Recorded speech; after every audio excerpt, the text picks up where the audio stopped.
Hi, everyone, and we're so glad that you could be here with us today. I'm Christy from the Million Cat team. Probably a lot of you have exchanged email with me in the last few weeks as you've joined the challenge or had questions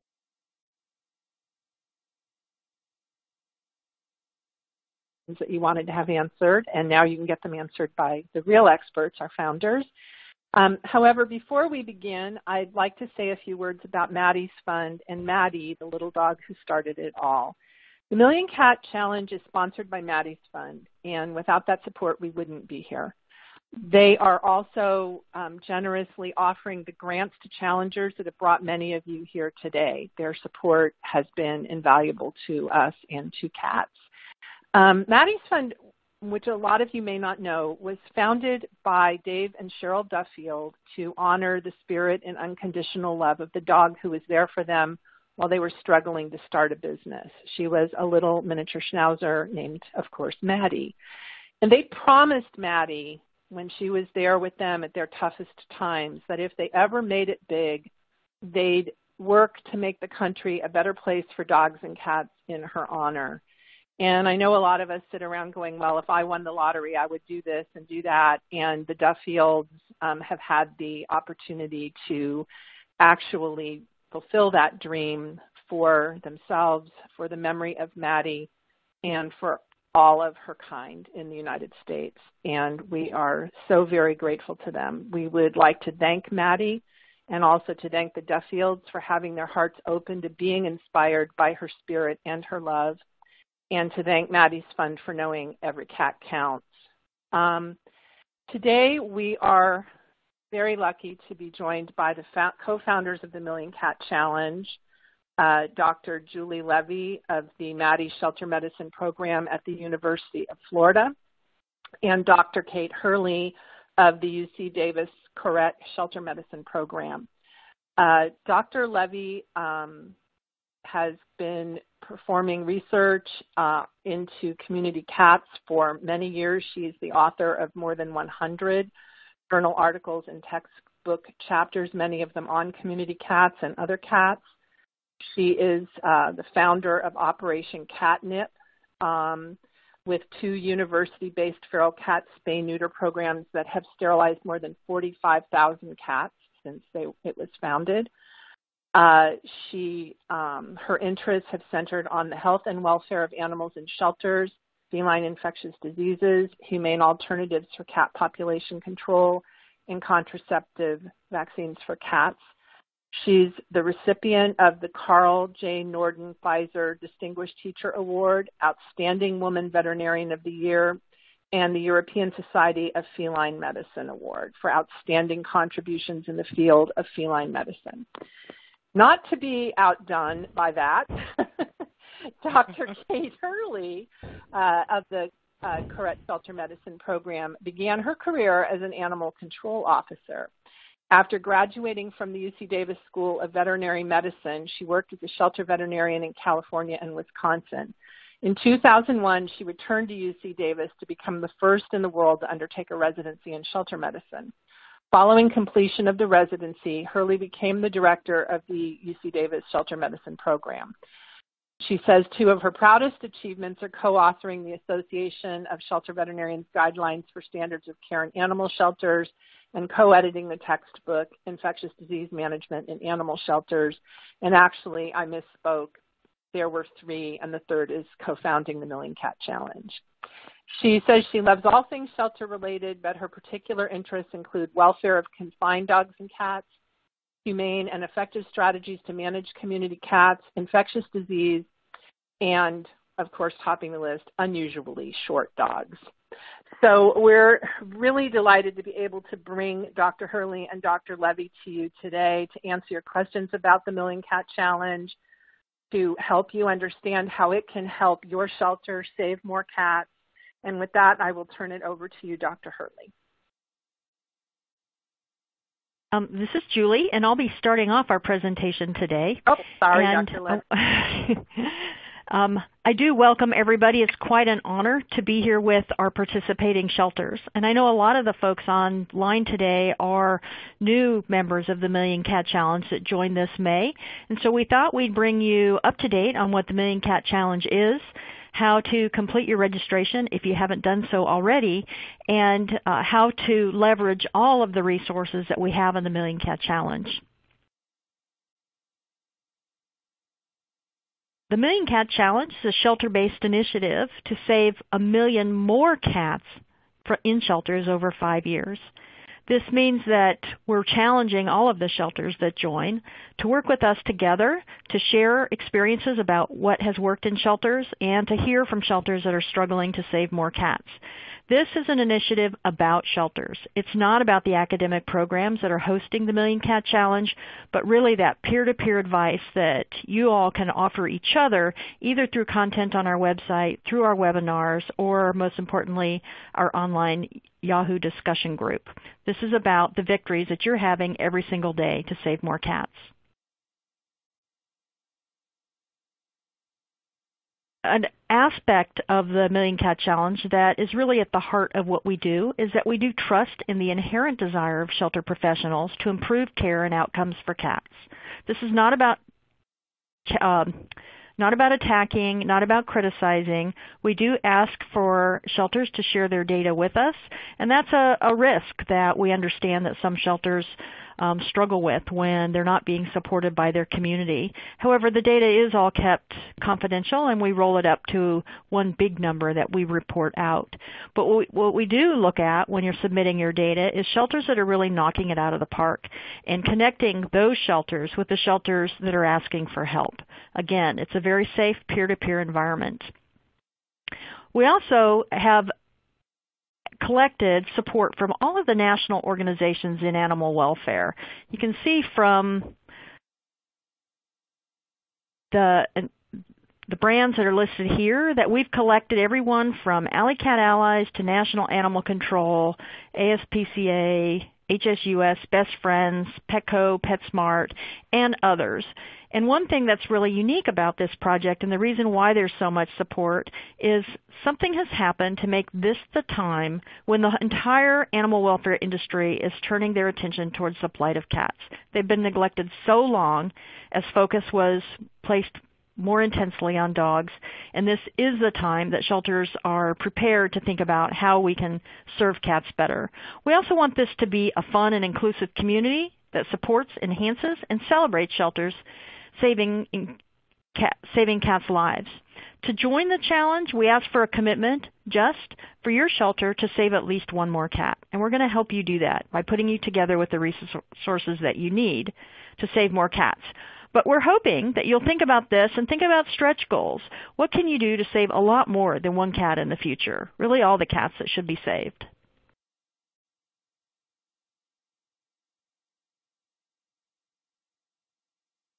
We're a small program, and we're not trying to replicate resources that occur in other national organizations for all of the ways that shelters can serve animals and their communities.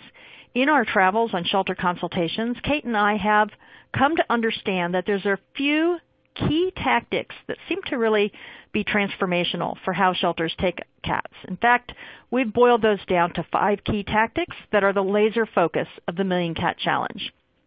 These tactics focus around balancing intake, shelter care, and outcomes. They're evidence-based.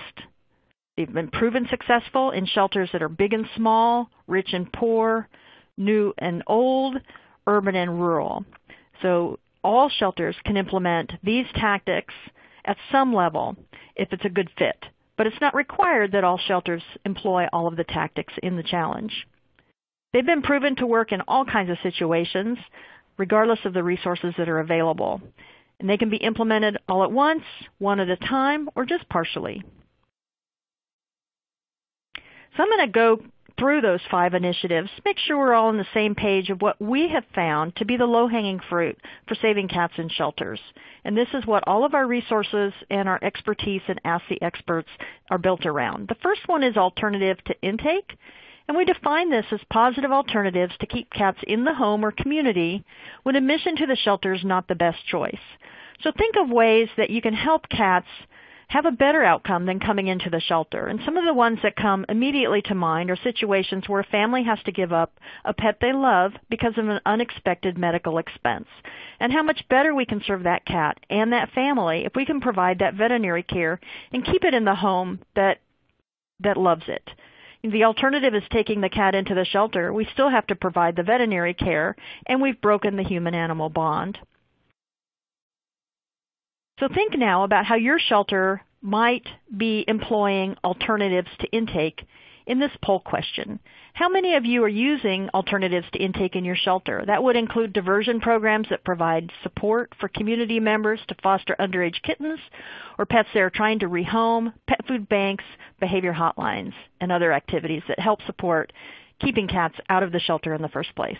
So go ahead and take the poll. And Julie, while I'm taking the poll, I just wanted to take an opportunity to remind everybody that if you have any questions, please feel free to submit them in the questions and answer box on the bottom, and Dr. Hurley and Dr. Levy will be happy to answer those at the end of the presentation.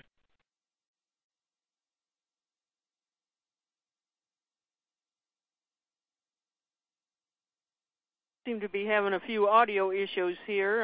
I'm sorry that was a little garbled, but you should submit your questions to Dr. Levy and Dr. Kate with on your screen in the Q&A box to the left. And then to answer the poll, please answer on your screen.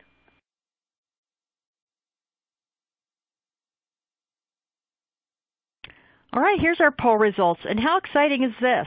Most of our shelters are already investigating and investing in alternatives to intake. We've got some more that are interested in working in that, and then just a few that aren't on board with this yet.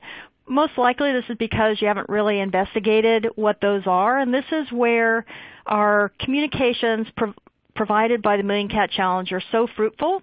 On our discussion board, you'll be able to hear how shelters are making those interesting diversion programs happen. So our next tactic is managed admission. This is scheduling the intake of cats to match the shelter's ability to ensure humane care and safe movement to the appropriate outcome for every cat. You know, in a lot of our shelters, we've had very open door policies, which means that just come in whenever you feel like it, and we'll do our best to accommodate your needs. And so imagine, for example, going into the emergency room on a busy weekend or having an appointment scheduled with your doctor, and which scenario is going to give you better care. And most of the time, there are times when it's good for animals to come in and times when it's really not the right choice. So scheduling intake could be as simple as having intake hours so that your staff can finish the work they need to do with cleaning or veterinary care and then turn their full attention over to having a good customer service experience at intake. Or it may be asking the finders of young kittens to raise them up until their adoption age so they don't come into the shelter at 4 weeks of age, but instead they come into the shelter at 8 weeks of age when the shelter is more equipped to handle their intake. It might also involve the use of waiting lists, so that having appointments so that the cats come in when there's room for the cats rather than when the shelter is overcrowded. So think about how your shelter might be using managed admission, even if you don't call it that. And let's go to our next poll. It says, how many of you are using managed admission at your shelter? This can be anything from closing your night deposit box to scheduling appointments for non-emergency surrender. Go ahead and complete this poll. And if you have questions that are coming up as we go through these polls and this content, go ahead and type them into the chat box, and we'll be answering those at the end.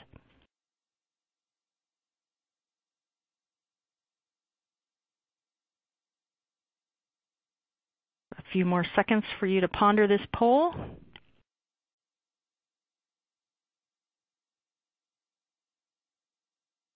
Oh, very interesting again. We're having a lot of people who are using some form of managed admission. We'd really like to hear about how you're doing that in the Yahoo discussion group that we'll talk about later so that the folks who are using this well can share their tactics with the shelters that would like to but haven't been able to implement it yet. And I think this can be especially challenging for the municipal shelters, which have long had policies for having a door wide open and feel like they're restrained in their ability to handle managed admission. But we're hearing more and more from the municipal shelters that are finding out that controlling when cats come in has really helped them enhance their operations. And so they're telling the public, they're not saying no, but they're saying not now sometimes. And amazingly, the public is embracing this when they understand that it's helping more cats in the long run. Our third initiative is capacity for care. This is matching the number of cats cared for at any one time with the capacity required to assure the 5 freedoms of animal welfare for every cat. If you're not familiar with the 5 freedoms, these were actually developed for food animal care in the 1960s, and it has to do with assuring that they have the necessary food and water and shelter, and that they have humane care and they're not frightened, and that they can perform their normal behaviors of being a cat. And we've got a lot more content on our website about that. But when you think about cats, or think about shelters and how they were commonly built for dogs, for public safety, for rabies control, and to round up stray dogs in the 1950s. And then you look at the housing that's been developed for cats. Very often these shelters that had pretty nice housing for dogs, double-sided runs and sometimes outdoor space, very frequently just loaded up crowded rooms with small metal cages that the cats were put in because the cats aren't as active or as noisy, and they can be stuffed into a little tiny box. Think about your cat at home and what it likes to do, to stretch out, to eat away from its litter box, to be able to have exercise, to be able to choose or not to choose, to be around other cats. These are all issues of capacity for care that are frequently left out when we talk about housing for cats. I know a lot of you are now putting portals in old housing to rehab it, to connect multiple compartments, to give cats more of the room they need. And so our next poll question will be to think about the capacity for your care in your shelter. Have you thought about how many cats your facility and your staff can really handle and provide good quality of care for while they're there? And have you been able to do anything to really identify your capacity for care and stay within it and not become overcrowded? So this poll says, is your organization within your capacity for care? For instance, does cage housing provide at least 9 square feet of floor space? Or have you calculated your magic number of the optimal number of cats to have moving safely through your shelter at any one time? And I think this is a good time of year to ask this question because it's the beginning of kitten season, and a lot of us are already really pushing the limits of how many cats we can care for in our shelters.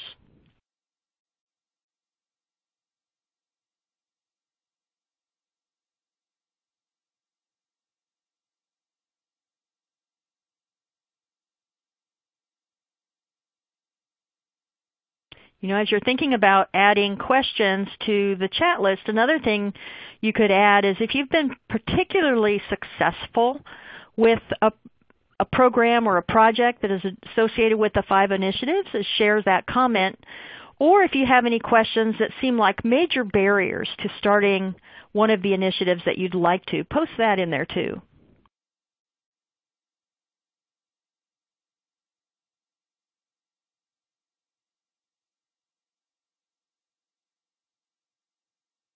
Oh, we've got more variety here in our responses to this poll question. It looks like about half and half know what their capacity for care is, and they use that to stay on track. And another half that is on board with the concept, but probably needs a little bit of help from their peers and maybe from Kate and I with understanding and really determining what the capacity for care is. So glad that nobody thinks this is unimportant and doesn't want to work on it at all. Our fourth initiative is removing barriers to adoption. This is expanding the pool of adopters by removing barriers to adoption such as price, process, or location. If you think back, traditionally, many shelters developed very draconian adoption interview processes that were really designed to make sure that not one single animal was placed in harm's way. And ways that we thought we could make this assurance was by turning away a lot of people who wanted cats, maybe having very steep restrictions on what kind of lifestyle the cats could have, whether children could be around cats, what landlords thought about cats, what the condition of the other cats in the household was in terms of their licensing. And we became a little bit big brother about cats, and then we started to think about ourselves and realized that a lot of us wouldn't pass our own adoption qualifications, and yet we were all very good pet owners. In fact, I got my first cat off the street when I was 15, and she went with me to vet school and my first job 22 years later. So even though I would not have been considered acceptable adoption material, I provided a great home for a cat that didn't have a home. And I have certainly snuck lots of cats into rental housing and occasionally let my rabies vaccines on my pets go a little longer than they were supposed to.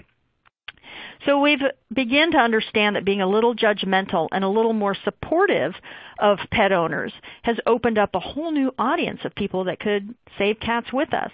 And just think about it. The people who come to shelters have already heard our call not to go to breeders or not to use Craigslist as their primary pet matchup system.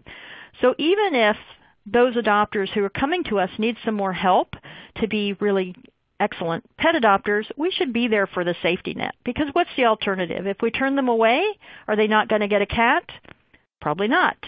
And yet what we've done is turn them to those other sources of getting a pet, and they're probably going to get an unneutered, unvaccinated cat without any support system that a shelter could offer them. So think about your long-term adoption policies and whether you've adopted any more lenient conversational-based adoption procedures, or if you're really sticking to kind of a traditional approach.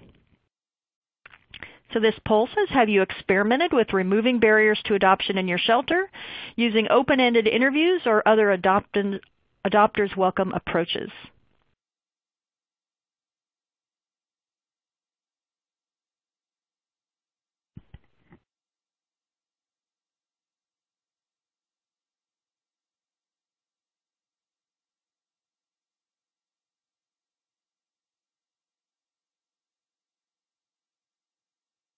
Oh my. So I would say by far this initiative is the one that seems to be a little ahead of the others in terms of shelters modernizing their adoption procedures. We see this in conferences too, where there's a lot more buy-in as people start to experiment with things like fee-waived adoptions or special promotions, using adoption ambassadors to place cats without cats ever even coming into the shelter. So really nice again to see this progress that's being made on behalf of cats, and great to see that there's nobody who's completely opposed to the idea. And our final initiative that we found to really increase live releases in shelters is probably the most controversial and the most misunderstood, and that's Return to Field, which also goes by other names such as Shelter Neuter Return. This is similar to traditional trap-neuter return programs, except that this involves neutering and returning cats that were admitted to the shelter.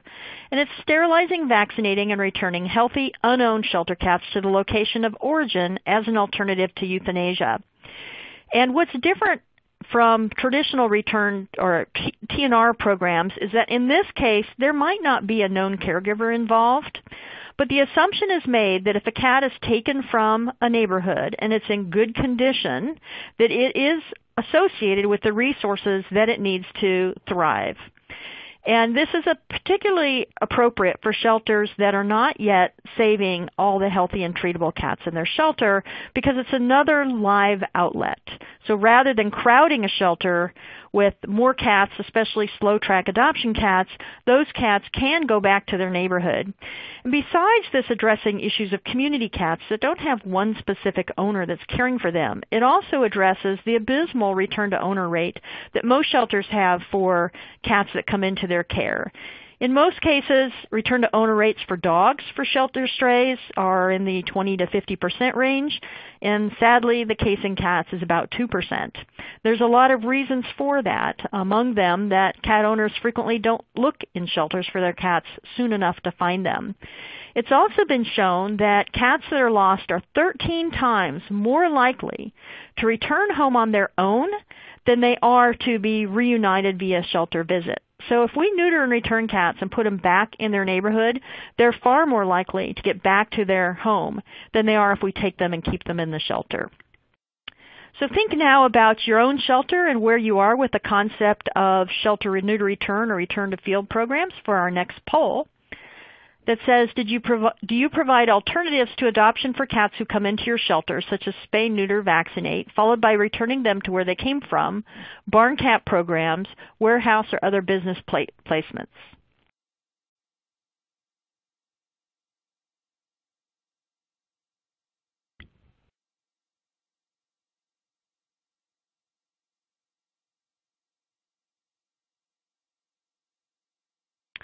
And not surprisingly, there's more of a mix here in the Return to Field program. It's a newer initiative that shelters are still filling out. They're also known by the terminology of feral freedom, which was implemented for the first time on a large scale in Jacksonville, Florida, and that shelter has achieved now a 90% live release rate in a big municipal shelter that does return to field for thousands of programs.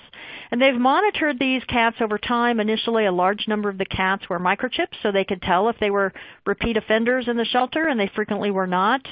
And they have not seen an increase in adverse outcomes for cats in the community. So this certainly is a really powerful tool for shelters that are overwhelmed by the number of cats. And I know our southern shelters certainly fit into that bill.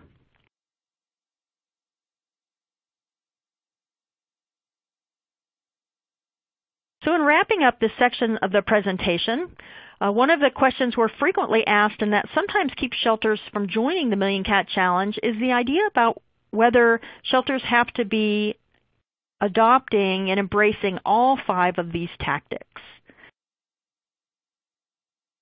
And we have some FAQs addressing this, but the short answer is absolutely not. This is a toolbox of techniques that we have found to be incredibly successful, specifically targeting saving cats in shelters.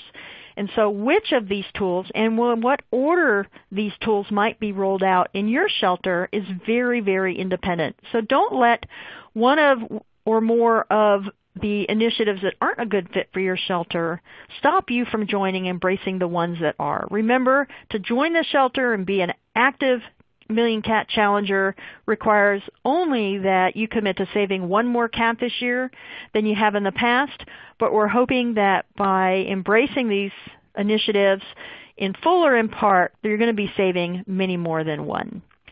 And with that, I would like to turn over the presentation to Dr. Hurley, who's going to take us to, I'm sorry, I'm skipping a poll, did that sort of awkwardly, take you to the next section about the nitty-gritty of how the Million Cat Challenge works.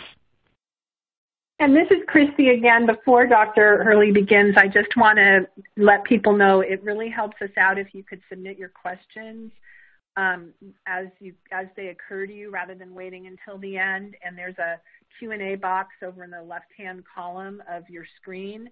If you could just send your questions in there, that would be great. Thank you. All right, thanks so much, Julie, and it's really been fun getting to know our new challengers over these last few slides and polls, and looking forward to getting to know you all more. But now we thought we'd give you a look at some of the emails that land in our inbox. We love hearing from you, and you'll have a chance to ask us a few more questions at the end of the presentation here, and then, of course, anytime at info@millioncatchallenge.org. I wanted to mention also there are some live links in these slides, and we'll send out a PDF of the slides as well as there being an archived version of this webinar. So if you want to explore some of the links, you can pick up that PDF. We'll send it out to the Million Cat Yahoo group. We're going to talk about how to join that group in a few minutes here, and then explore these at your leisure. So no need to be frantically writing these down. Of course, the first big question that we get is, what data do we need to provide? And we love counting cats here at Million Cat Challenge Central, but we try to make this part easy. All we ask is 3 numbers, not percentages, not interested in rates, but just your live cat intake. If you track owner-intended euthanasia separately, we ask that you exclude that from both intake and euthanasia, but no problem if you don't count those 2 categories separately. Your euthanasia and the number of cats released alive in aggregate, including adoptions, return to field, transfer to another organization, any permanent live outcome. We don't include foster as an outcome or as an intake category on either end because it's not a permanent outcome. At enrollment, we ask for your 2012 intake, euthanasia, and live release because that's our baseline year against which we're counting the million. We also ask for your most recent calendar year. And then we hope this is the fun part for you. We ask you to take a look at your most recent calendar year, how many cats came in, how many cats were euthanized, and how many cats left your care alive. And think about your goals for the current calendar year. Do you hope that intake's going to go down because you're providing alternatives to intake for neonatal kittens or for people who can't keep their cats, supporting them and solving those problems on their own? Or do you expect intake to go up because you're taking on a new contract or because your capacity has increased because you're in a new building or you have some new programs? For euthanasia, we hope that you're going to find a way to euthanize 1 less cat if you're still in a position of euthanizing cats for whom you feel that's not the right outcome. But if you're already at a point where you're no-kill or only euthanizing cats that are terminally suffering, then we're wondering, are you going to see your live release go up by at least 1 cat? So no need to worry about how that counts into the million. We do the math. You just enter the numbers and let us know what your goal is. And then once a year only, we ask you to update what were your actual numbers for the previous calendar year, intake, euthanasia, and live release, and what are your goals for the upcoming year. No individual shelter data is ever made public without your permission, and we don't even make it public like on a statewide basis because we have some states where there's very few shelters, and we know that people would be able to figure out what that is. So at the most narrow level, we'd make it public on a wide regional basis, but really all you're going to see is the aggregate number. And remember, every cat counts, so if you're going to save just 1 more life, we want you in the challenge. Here's another question that we love to get. Now that we're in, how do we join the party? So the first thing that we hope you'll do, and this is actually part of the Maddie's grant, is join our discussion group. And many of you already got that invitation, your welcome email, and I know a lot of you have already joined up.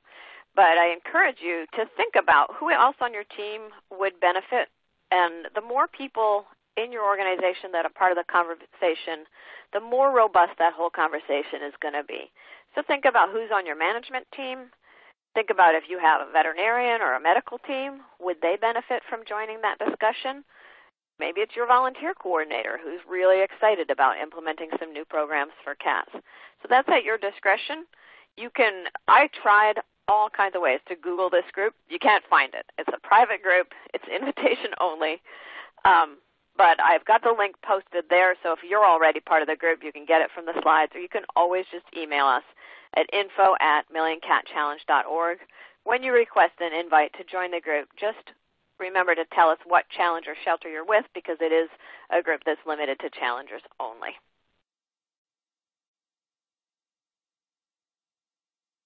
And then it's time to start digging into what are the resources associated with the Million Cat Challenge.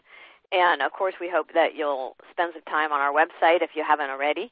But we also have a blog at blog.millioncatchallenge.org, and you can read updates on where we're going to be and when, and news about challengers and ruminations from the deaths of Dr. Hurley and Dr. Levy. Please follow us on Facebook. We love to hear from our challengers. We love to know what you're up to.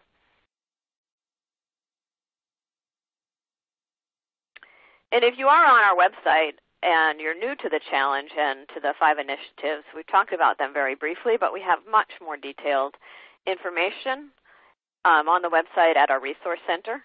So we have detailed information on how to choose which initiatives are right for you, which ones to start with, how to start small and build to get bigger, and then details on each one. We also have much more from the contents of our inbox at Dear Million Cat Challenge for each of the initiatives, so check that out under our resources. And if you're more of a webinar watcher or listener than a website reader, Maddie's Institute did a great series on the 5 initiatives about a year ago, and different shelter leaders that have implemented them and practical question and answer. Those are fantastic. And if you're like me and you don't like sitting and watching a webinar, these are great even just to listen to, and I've listened to them all several times.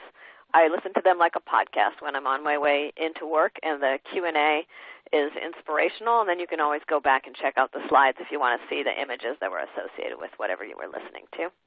So those are on the Maddie's Institute website, and if you don't want to go to the link, you can just type in Maddie's Institute Million Cat, and you'll get right there. So now that you've seen some of the resources, curious to know what looks most interesting to you. The support of your peers in the discussion group, resources about the 5 initiatives and other tools to implement in your shelters, webinars, the ability to ask the experts, the Million Cat newsletter, getting your own Million Cat Challenge tattoo to match the one I got a couple of weeks ago, which is itching like crazy today, I will warn you, or helping to overcome your data allergy.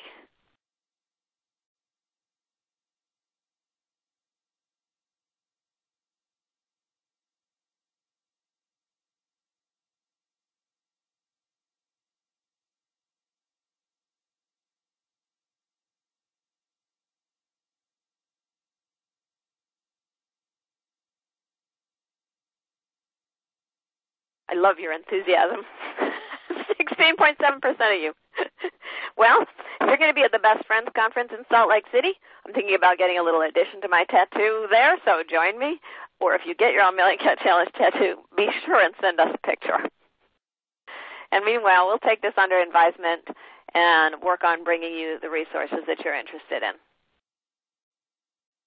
So I know you also want to know, how else can you celebrate joining this historic campaign? And I mentioned we love hearing from you. We love seeing your pictures. This is the Kern County Animal Services, a shelter that historically has really struggled with cats, and they're doing so much better. And here they are showing off the Million Cat Challenge window cling that's on their front door. Show us your tattoos. Show us you posing with your pins in various spots. And tell your friends. Help them join this campaign and also get $500 for every shelter you refer during the Maddie's Grant period, which runs through the end of May. And you can just go to millioncatchallenge.org. On the top of the menu, you'll see who's involved, and that'll take you to our Million Cat Challenger map. And then you can actually filter by state to see who's already in the challenge from your state. And if you look closely at this map, you'll see we really still have a gap across the middle of the country. So if any of you are from the Dakotas, Nebraska, Montana, up in there, we could use a few more challengers. And if you could use $500 and they could use $1,000, now is a great time. And you can just send them the homepage for millioncatchallenge.org to get all the details about the grant and how to get started. If you have questions for us, as always, email us at info@millioncatchallenge.org. And tell the world you've got Million Cat Challenge pride. We'd love to see these headlines, and it's a great thing for your community to see that your shelter is joining with others to make a commitment to save more cat lives and be part of something really big. There's a link to your press kit in your welcome letter. You can always log into your dashboard, or again, email us if you want some more guidance. Or you know what's fun is actually just go into Google News and click on Million Cat Challenge and see what other shelters are saying about their participation. And finally, call us anytime you have questions about anything. Just dial info@millioncatchallenge.org. Operators are standing by. And just in summary, to join the Million Cat Challenge and qualify for the Maddie's Grant, register your shelter, tell us which shelter referred you, if anyone did, so that they can get their $500 grant. Enter your data, join the Yahoo group, and help us save 1 million lives or maybe many more. I'm just going to send out a quick poll now to ask you who has completed all of the steps and they're in the Million Cat Challenge. And you'll see a green thumbs up and a red thumbs down on your screen, I hope.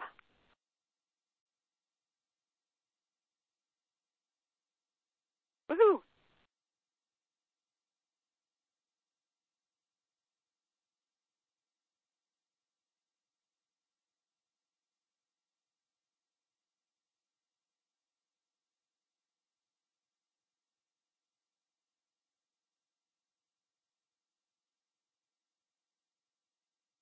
All right, and with most districts reporting, looks like we've got 30 up and 6 still waiting. So those 6 of you who are still working on it, we hope you'll let us know if you're having any problems or questions.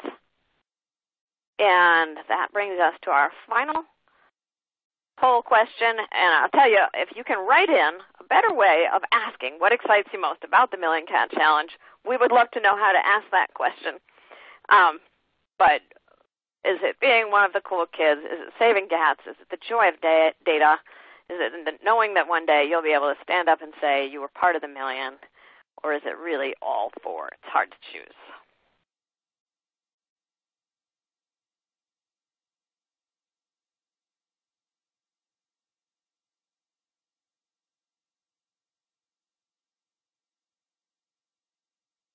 And love the 3.6% of you that love data, but we know it's all about saving cats.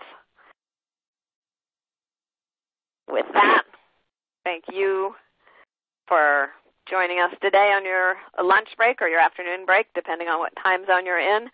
Thank you, Maddie, for making this possible. And we will open it up now to your questions. Thank you, Dr. Hurley and Dr. Levy, for giving us a nice overview of the Million Cat Challenge and the resources at our fingertips. If you don't mind, we're going to jump into some questions here, and I'll just go ahead and ask each one of you to answer them as they come in. So, Julie, this one is for you. FIV and FELV cases are handled differently in most shelters. How do you recommend handling these special cases? That's a great topic and certainly one of very current discussion. As shelters are getting control of their populations through all of these great initiatives and long-term spay-neuter, they're starting to dig down on what has been traditionally considered tough topics like FELV and FIV. And we certainly see shelters who used to euthanize these cats starting to adopt the FIV cats, usually as a first step. New information is emerging from our research colleagues that shows that these cats generally live a long time and are a lot less risk for infecting other cats than we used to think. And the adoption programs that we've heard about so far in the discussion group have been incredibly popular and successful. I think FELV cats are going to be coming on the heels. We're starting to see people consider those, but it is a slightly tougher topic because FELV is more likely to make cats sick in a shorter amount of time, and it's a little more infectious. So one great thing about the Yahoo discussion group is that shelters are sharing their protocols, actually their written scripts and their client handouts and their SOPs for how to market and adopt these cats out in a way that is responsible for the cats and the new folks who are adopting them. So 2 thumbs up for the shelters that are giving this a try, and I think we're going to see this spreading across the country as word gets out about how successful it is. Julie, if a challenge shelter wants in on those resources and SOPs, where would they find those? So that's where you join the Yahoo discussion group, and we already have a lot of great content archive that's already been submitted, but it's also okay just to join the group and send out a message by email saying that your shelter is considering this and you'd like to hear from all the shelters who've already done it, and you'll be getting great experience-based information from your peer shelters. Oh, wonderful. Thanks, Julie. Kate, we have a question. We're way over our capacity for care. How do we lower the numbers without euthanizing a lot of cats to get started? That's a great question. It's actually a topic of a question from our mailbag at millioncatchallenge.org and Dear Million Cat Challenge, so you can go there for the longer answer. But the short answer is to remember, you only need to bring it back into balance once, and then your new set point will be maintained, right? It's just like you only have to pay down your credit. If you're in over your head on your credit card, you only need to pay down that bill one time, and then you'll actually have more money to buy the stuff that you need, and you don't need to keep bringing it down every month. So with that in mind, different ways that shelters have done it is, one, to wait until winter and just commit to a new set point where we call the shelter full and do what we need to do to balance intake with positive outcomes at a lower set point. You can hold a big promotion. Some shelters have combined this with improvements to housing, like a really cute promotion that was done was photoshopping little hard hats onto all the cats and saying, hey, we're undergoing construction to improve our housing, and putting all the cats on sale for $5. You can also just do a short term, even if managed admissions or waiting lists is not something that you normally do it once just to get your population number down. And then remember, once you have fewer cats in the building and they're healthier, you'll actually be able to serve more cats over time. So all those cats that you asked to wait will be able to come in and then some. And I've heard from shelter after shelter after shelter that has done this a little bit nervously, but then found that over time, indeed, not only did their live release go up, but their intake was able to go up because they had more capacity to serve more cats by serving fewer at any one time. So more on that on the website, and you know I love to talk about it. You can also check out the 5 Initiative webinar on capacity for care to hear about how a couple of shelters did that at the Maddie's Institute site. Thank you, Kate. Julie, we're an open admissions municipal shelter. How can we utilize managed admissions or capacity for care? We can't control how many cats come in or even when. This is a question that we frequently hear when we're doing consultations for municipal shelters. And one thing to look at to start with is to dust out your county code and find out what your shelter really is obligated to do. We have found more often than not that legally shelters are obligated to deal with dangers and injured animals, but not necessarily every single animal that is found out in the community or that someone wants to bring in. And most of the time it's shelter policy, which is something that can be changed with appropriate input without going back and revisiting your municipal code. So municipal shelters are starting to experiment with having intake hours, for instance. So it maybe instead of being open to intake the entire time the shelter is staffed, is that there's less hours so that job can be done really well, and we can offer the public more support in keeping their pets rather than just taking them in. There's also some managed admission tactics, such as providing kitten care kits for people who have found underage kittens, and rather than just taking them into a shelter that can't deal with underage kittens, we encourage those folks to raise the kittens up and then either find homes for them themselves or to bring them in when we can accommodate those kittens. Sometimes it's a matter of just making an appointment. There are plenty of county and city offices that don't serve people on a walk-in basis. You actually have to make an appointment for services, so that's not such a radical idea. But I think one thing to do that takes some of the fear out of these kinds of changes is to start small with focused experiments and consider them to be pilot projects. So rather than making a sweeping policy change, is to say we're going to try a new tactic for 6 months and see how it goes. And that, I find, is a way to crack the door open to more and more change without getting a lot of pushback from staff or the public. But to be honest, it's usually the staff that has the most concern, not the public. So true. Start small. Thank you, Julie. Kate, our county shelter faces a lot of opposition for any TNR or return to field programs. Do you recommend a good way to get this started and how to combat the opposition? Well, one thing I would say is use the discussion group and try and get some clarity on what it is that is causing the concerns. Is it that people are worried that community members are going to complain about the cats? and you can talk with shelters that have had years of experience now returning tens of thousands of cats to the field and how they've handled the complaints and what their experience has been of actually reducing the number of complaints that come in about cats. Is the concern about public health or about cats' impact on wildlife? We have resources at millioncatchallenge.org in our resource bank to combat those different concerns. So hone in on what the concerns are, and then just the same as with managed missions, consider just starting small. Pick a neighborhood that maybe is in a commissioner's district that is amenable, that already is participating in feeding some unowned cats or is just more cat-friendly. Do it for a short time. Do it with a limited number of cats. And feel free to make exceptions. If you can return just some of the cats to the field, then that's an improvement, and then oftentimes you can build from there. So you'll notice that all the answers are going to be similar. We have resources about that on the website. You can get more specific information in the discussion group. And then you can always just start small, try it out for yourself, and then turn back to the discussion group for help on tailoring it to your particular situation. And Kate, I have one more for you. Won't capacity for care mean that we're saving fewer cats in the long run? Absolutely not. And think about it like your credit card. If you spend more than you earn during a period of time so that you end up carrying a balance on your credit card and paying interest on it, you're going to be able to purchase less over time because you're spending some of your money just paying your interest rate. And that's really what happens when shelters get over their capacity for care.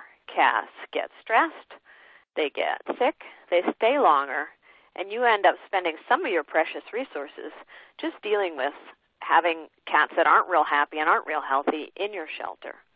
If you bring down the number of cats in your shelter at any one time to just the number you can keep healthy and happy and move through to a positive outcome efficiently, that's like never putting more on your credit card than you can pay off at the end of the month.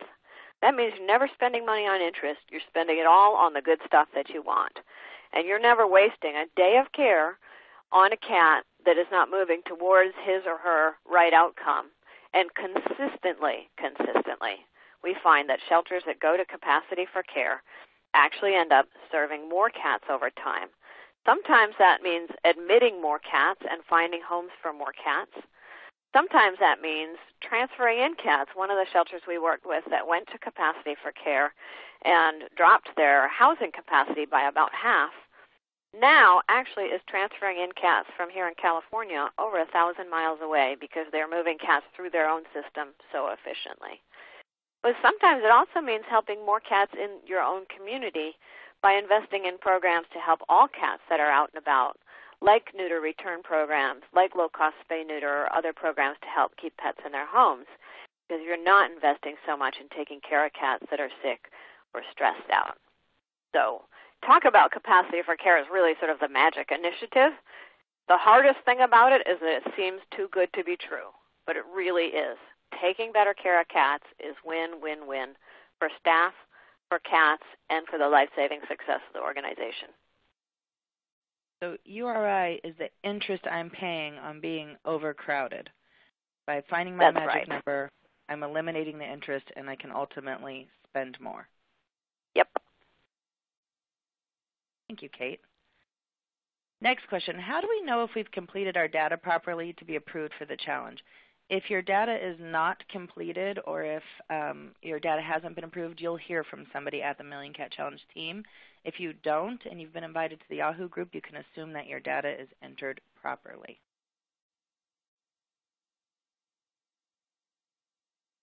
Okay, next question. We are a no-kill shelter. Can we still be in the challenge? Julie, that's for you. Of course you can. There's two ways that we calculate life-saving. One is a reduction in euthanasia, and one is an increase in life-saving. So what we look at is we ask you to report both live outcomes and euthanasias, and we compare it to a baseline year. So remember that we're talking about moving the needle, saving more cats than were done in the baseline year. And so what we'll do automatically is calculate how many fewer euthanasias were completed and how many more live outcomes were completed. And of those two numbers, we're going to pick the highest number to be the number that's contributed to the Million Cat Challenge.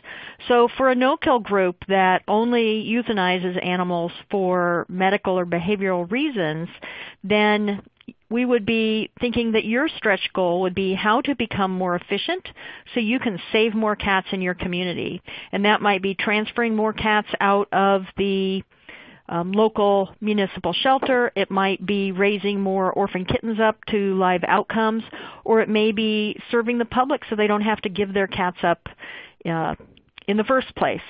So think about saving more cats, seeing more live outcomes originating from your shelter, and that's how the no-kill groups would be participating. So if I'm euthanizing 0 cats, but I take in 500 more than I did last year, those 500 are going towards the million?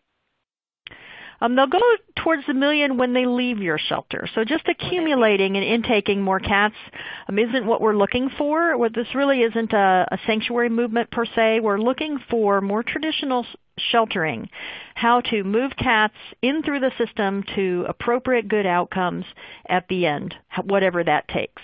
So if you have 500 more adoptions than you had last year, that would be 500 cats that we'd be contributing to the million. Wonderful. Thank you, Julie. Kate, can you utilize less than 9 square feet per cat if you're in a community room and there's lots of vertical space? Sadly, the rule for community rooms is actually more than 9 square feet of cats. What? In fact, it's 18 square feet of floor space per cat because they need to use the space in the room to negotiate their relationships with other cats there. Vertical space helps, but it doesn't count towards that requirement. And actually, this is a great topic. There's been a lively discussion about this in the discussion group, so I'm going to, especially since we're getting short on time here, I'm going to suggest that go to the Yahoo group and read all about that. Okay. Julie, our rescue shelter was born in 2015. Therefore, we have no data for 2012. Does this disqualify us? No, it doesn't disqualify you. You're not alone. There's a few shelters that are new, but they're all in with the Million Cat Challenge, and we want to welcome them as part of the team that's going to save 1 million cats over 5 years. So what you would do is enter your baseline data, your last full year of data, in the slots for 2012, and during your registration process, leave us a note that that's what you're doing. So for instance, if your first data is from 2015, you would enter that in what we use as 2012 data. You would enter it again in the 2015 data, and then the 2016 data would be your pledge or life-saving goal for this year. That's very complicated, and you might even forget before you hang up from this phone call. So that is something that would be an appropriate question to send us at info@millioncatchallenge.org, and we'll walk you through it. But we do want your voice to be heard. Oh, good. Thank you, Julie. Kate, where do I find out info about whether my local shelter has to take in a cat or dog, regardless of capacity, time, or day? That information you should get from your local shelter. You can call them up and ask, or check out their website and let them know about the Million Cat Challenge if they'd like to see about revisiting that policy. Okay. And our last question is, how do we get the $1,000 grant after we've completed the requirements? At the end of May, when we're done going through and checking all the shelters that have joined the Million Cat Challenge, we're going to give that entire list to Maddie's Fund, and they'll be contacting you in June to work out disbursement arrangements. We only have 1 moment left in our webinar today. We want to thank everybody for taking the time and spending their lunch hour with us. I wanted to let you know that today we are at 560,551 lives saved, and we have over 1,200 challengers and supporting organizations that have become part of the million. And we want to thank you for joining us on this cat crusade. Together we are making every cat count, and we're so happy to be spending this time with you on Tuesday. If you need any more questions answered that we didn't get to today in the webinar, you have any follow-up resource questions, you can find those at www.millioncatchallenge.org, or always feel free to email us at info@millioncatchallenge.org. See you in the discussion groups.